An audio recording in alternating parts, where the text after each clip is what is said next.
how do you enforce a judgment from the court?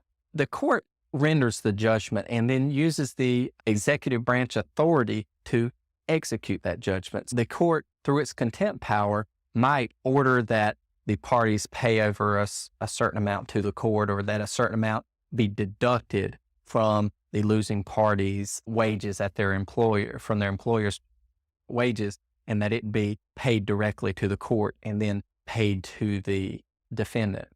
But unilaterally, without the prevailing party, without the plaintiff asking the court to intercede, the judgment's rendered, and the party, the plaintiff, has to go about collecting the judgment on their own. In some cases, you can get the judgment certified and request that the court use the executive authority and send the judgment to the sheriff, along with a description of where the individual's property is, so that the sheriff can identify that property and seize that property and sell it at public auction to satisfy the judgment.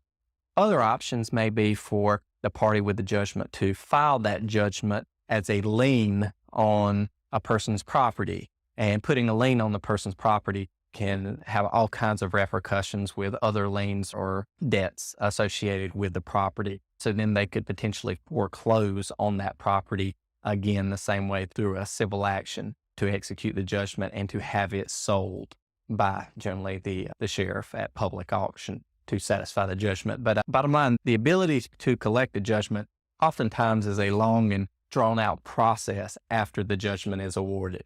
Okay, but there are numerous methods and ways to go about doing it.